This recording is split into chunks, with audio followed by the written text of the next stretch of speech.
Imam Muhsin Hendricks, a South African so-called progressive imam, has been killed in cold blood as he was traveling to officiate a marriage. What does this tell us? That even moderate Muslims aren't safe, not even in secular countries like South Africa. And this threat of violent extremism just never goes away. In this video, I'm going to discuss who was Imam Hendricks and how does someone even end up as a progressive imam? What does this say about Islam and the possibility of reform? Would something like this happen in another religion? Let's get into it.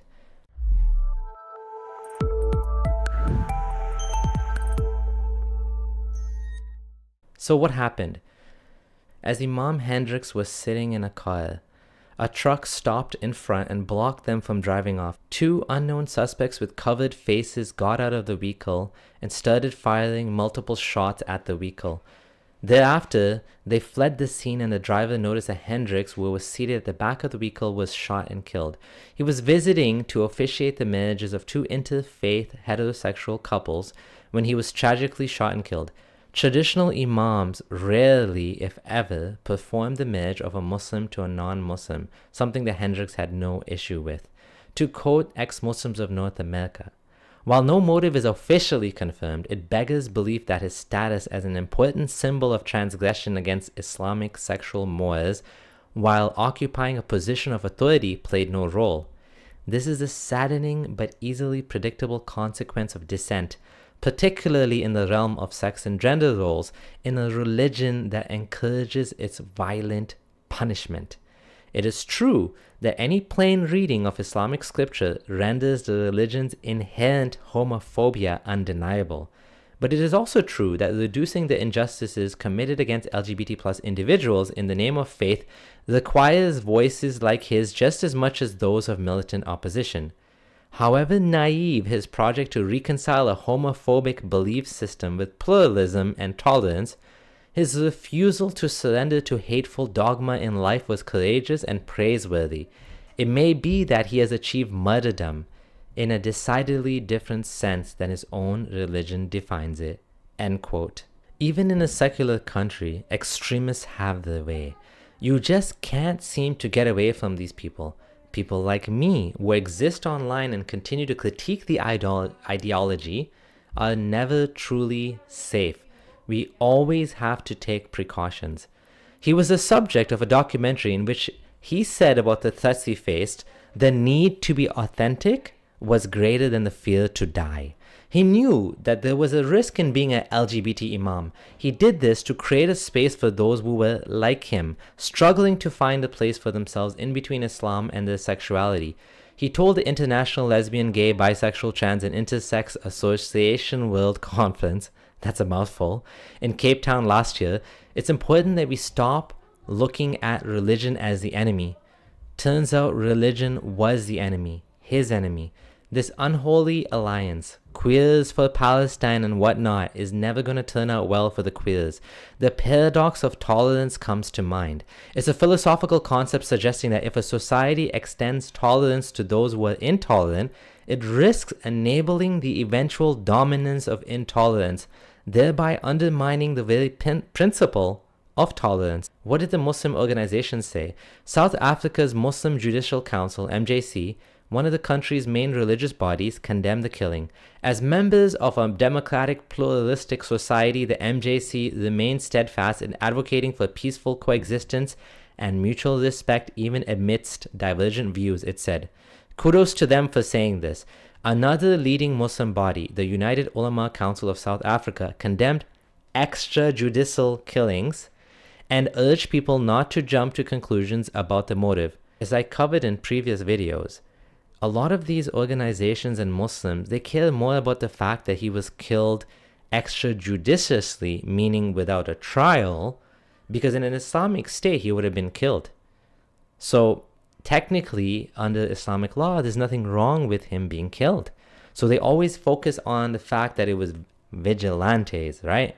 I guess the extremists among them didn't agree.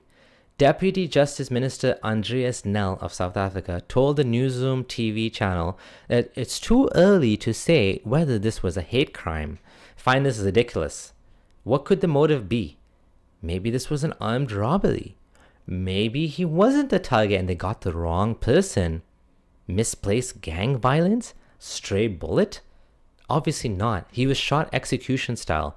What sort of anger does it take and hatred for someone to kill someone in cold blood like this? What kind of hateful ideology do you need to belong to snuff out a man's life because he believes and supports gay marriages?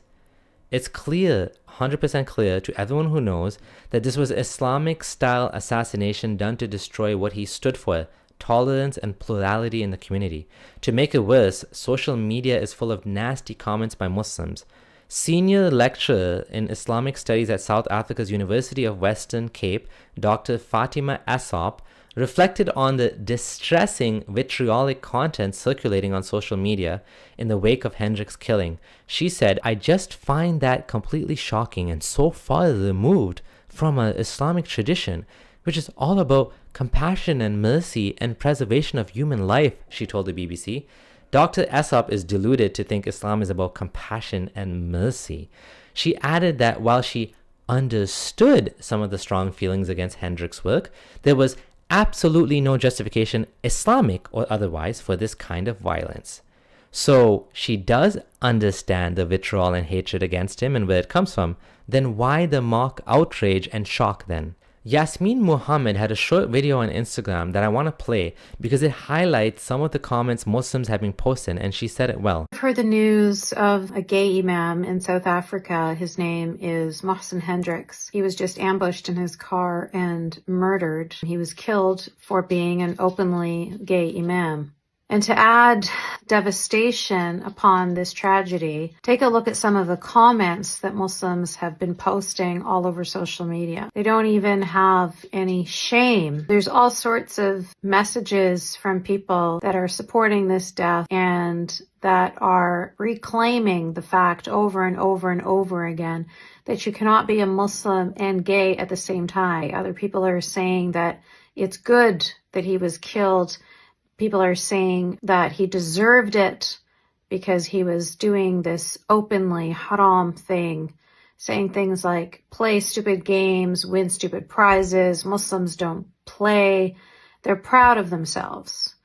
They are not angered, they are not sad, they are not humiliated, they are not ashamed that their ummah go around murdering innocent people who are just minding their own business. No, they're supportive of it and they are encouraging of it. This is incredibly disheartening, incredibly sad, and incredibly devastating, not only for the LGBT community in South Africa, but all throughout the rest of Africa. People, gay Muslims in Nigeria and throughout, are mourning the death of this imam. People think that they are going to stop the world from criticizing Islam through doing these acts of violence, when in fact, these acts of violence are only encouraging people to look at the violent edicts of Islam even further and to be further disgusted by the actions of Muslims and by the voices of Muslims throughout social media that celebrate death. Very well said by Yasmin. These comments are awful. The Muslim community has a long way to go. You have widespread hatred for people like him, even while you have other people in the community who will simply tolerate him. A South African Muslim YouTuber by the name of Yassine Ali uploaded a video 2 months ago and said he was shocked at what Hendricks was doing, but that we shouldn't attack him physically. We cannot agree with you and your interpretation of Islam, and we're going to say, look, this is not of us. This is your own interpretation. This is what you want to do. This is what you want to promote. From our side, we can respect you as a human being. We don't need to harm you. We don't need to attack you physically, but we have to be outspoken about what our beliefs are, because it's going to conflict and it's going to confuse people. And I want to play a video about Imam Hendricks from a year ago because it explains him quite well. I'm going to add my thoughts as well. Before I play the video, a reminder to please subscribe if you like this content, as I frequently upload on the topic of clash of worldviews between Islam and human rights. Even better, hit the bell notification to be the first one to get updates. In Cape Town, South Africa, Imam Hendricks has a message that's not widely heard among his fellow Muslims or among his fellow Africans either. I think God is not homophobic. We are. Hendricks is one of the world's first openly queer Muslim prayer leaders. As head of the Al Khuraba Foundation, he's made it his mission to help other LGBTQ+ Muslims reconcile their faith with their sexual orientation.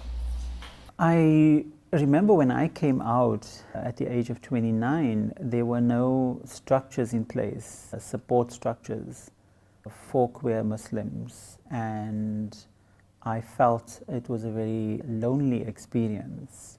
Whatever good befalls you, it is from Allah. In person and through an active presence on social media and the web, Hendricks offers marginalized Muslims spiritual support and counseling. He also provides training and educational services to promote what he calls an Islam that is inclusive and compassion-centered. It's a controversial message. Within mainstream Islam, homosexuality is commonly condemned as sinful. In some predominantly Muslim countries, homosexual activity is a crime, punishable by severe prison sentences or even death. Similar attitudes are widespread across much of Africa. In the beginning of my activism, a lot of the time, probably almost once a week, I would get a message in my box about somebody wanting to run away from their country. In South Africa, the 1996 post-apartheid constitution explicitly banned discrimination based on sexual orientation. In 2006, South Africa became the first country on the African continent to legalize same-sex marriage, and it remains the only African nation to do so. But attitudes at the grassroots aren't always as liberal, especially among many South African Muslims. I grew up in a very orthodox, conservative Muslim home. My grandfather was the Imam of the mosque. The struggle between my sexual identity, which is intrinsic to me, and my Islamic identity, which is also something that I would not give up because it's so important for me, was quite a big struggle. Hendricks says the struggle started when he was around 5, and it became deeper during his adolescence. You often hear your grandfather talking about, how gay people are going to go to hell, and then you think, well, I think I'm one of them, and how can my grandfather speak of a very compassionate God, and at the same time a God that condemns me for something that I didn't choose? So around the age of 16, I sort of just drowned myself in religion for fear that I might go to hell.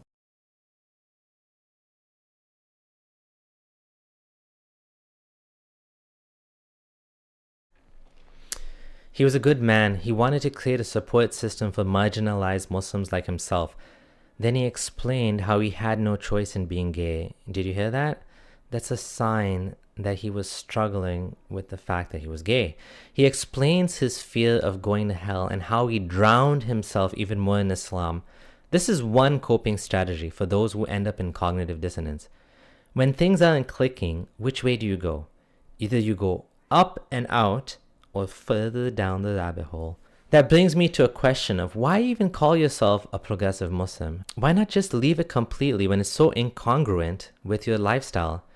In my opinion, this has to do with childhood indoctrination.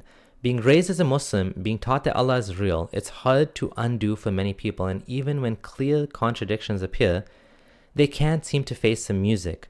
I personally know several gay ex-Muslims that they were twice as insistent that Islam is true, than straight Muslims, because they felt that they were looking for an excuse to leave Islam so that they could not feel guilty about being gay. This is a real struggle. He admitted that he feared hell. This is something that's very hard to get rid of. Again, I spoke to many ex-Muslims, now gay or not, who rationally are convinced Islam is false. But this nagging fear of hell doesn't go away for a long time. The conflict ramped up even more when he began Islamic studies at a university in Pakistan. So the messages that I was getting was, that I need to change, and I need to, if I want to become an imam, I have to follow the what we call the sunnah of the Prophet, the practice of the Prophet, and his practice was marriage. So Hendricks got married and had 3 children, but he says he realized he wasn't being authentic about his sexuality.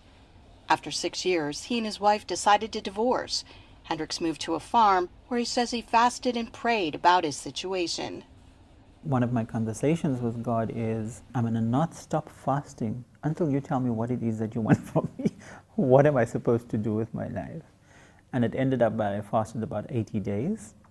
And close towards the 80th day, I felt very comfortable with my relationship with God, comfortable with my understanding of Islam, and comfortable with who I am as a queer person. Then I said, well, I'm coming out.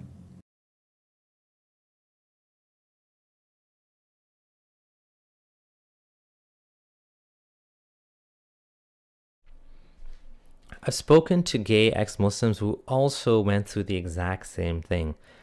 One of them was married to a woman for many years, and he actually told me he felt sad that he put her through this because he couldn't face the truth that he was gay. He got married, got divorced, thankfully didn't have kids, and then realized that he wasn't being true to himself and ultimately left Islam as well. Imam Hendricks also got divorced, and then after 80 days of fasting decided he was going to come out as a gay man. On the hero's journey, this is what you would call death and rebirth. And following this was his transformation. He transformed into a sort of leader of the community. What he really should have done was to ditch Islam completely. As a gay man who doesn't associate with Islam, nothing would have happened to him. But even now, he was not hurting anybody. He was doing his own little thing in his mosque with 5 people or whatever. Yet he was seen as big enough of a threat that he had to be exterminated. I don't believe that Islam is impossible to reform, but it is resistant. And there's a long way to go before it gets to the point where this will become acceptable. I'd give it a decade more. I think it's time for progressive Muslims to realize the jig is up. It's time to stop pretending that you can fit these tolerant views in Islam. You can say whatever you want, but there will always be a mark on your back, at least within the Muslim community. Islam has always been changing, even if Muslims refuse to admit it. But the community doesn't want you, so why do you want to call yourself Muslim? He told his story to the media and included a hotline number. He was surprised by the response. I had about 150 calls, and 80% of those calls were all positive. People thanking me for being brave to do this. Here and there were a few abuses that were hurled at me. But by then I was like, I signed up for this. Hendricks has since produced videos to help others. The biggest fear for queer Muslims is being rejected by family and friends. And there's an animated story about a queer Muslim whose mother has trouble accepting that he's gay. It's based on Hendricks' own experience. He says it took his mother 10 years to come to terms with his sexuality. I will take some time. Then I don't care what the world thinks about me now.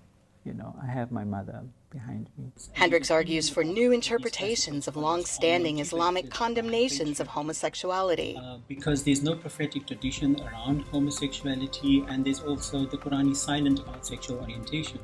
He believes stories in the Quran denouncing same-sex encounters are really about something else.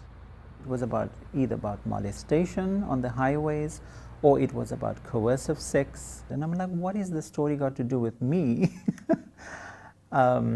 Or with anybody who is just innately attracted to the same sex with no choice of their own. I think it's got a lot to do with the culture more than what Islam really says about homosexuality. Hendricks broadcasts his ideas widely online and through social media. He's inspired Muslims around the world, and he has generated fierce controversy. Often people ask me, you're doing such a dangerous, controversial thing. Have you had no death threats? None whatsoever. And I think it's because of my approach to the work. I always say that I'm not confrontational, I'm carefrontational.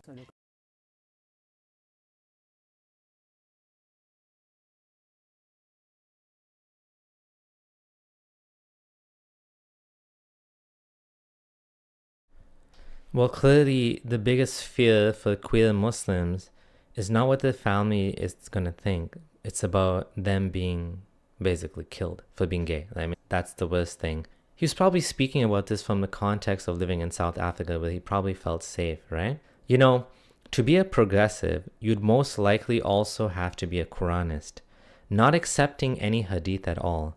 And then even the famous story of Lot, you'd have to reinterpret that to be about rape and not about homosexuality, like he just did.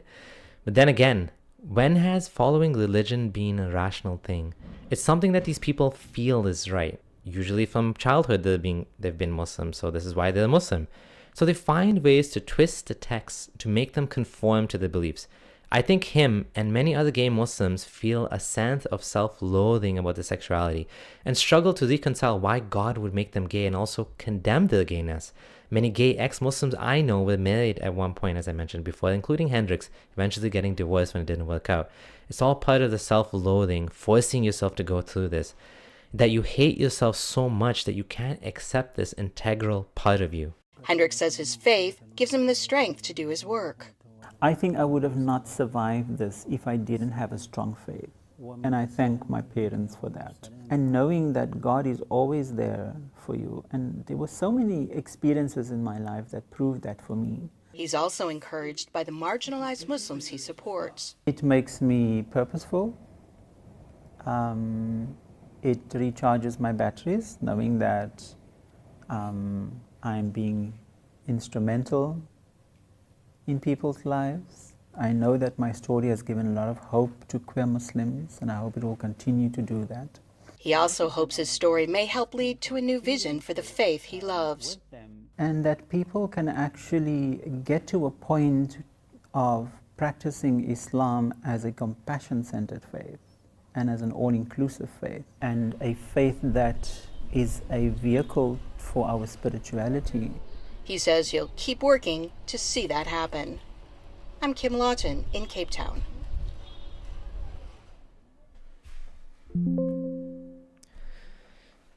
I don't think he was being completely honest about the lack of death threats here. Or maybe he just wanted to think that the world was better than it really is. Maybe he felt safe in South Africa. But nobody's safe anywhere. As Sam Harris said, we all live in Israel now. It's just that most of us haven't realized it yet. By that, I'm guessing what he meant is we live in civilized countries where the threat of violent extremism is always lurking. He clearly was being threatened before this happened. He knew there was risks involved in doing this. And sadly, he lost his life now. I wonder what he would think if he was still alive, knowing that he was killed for this. Would he still support a peaceful Islam? I think he probably would. How do we honor his memory? By speaking about him and to not forget what he died for, the right to love and to be yourself. And let's also not forget that this is yet another example of how awful traditional mainstream Islam is. It has violent tendencies, and it's a dangerous ideology that we all need to know about. Thanks for watching. If you like this video, please consider joining my Patreon. You can also join me on YouTube by becoming a channel member. Thank you to my patrons for your continued love and support. You're the best. This is your friendly ex-Muslim Abdullah Samir, signing out.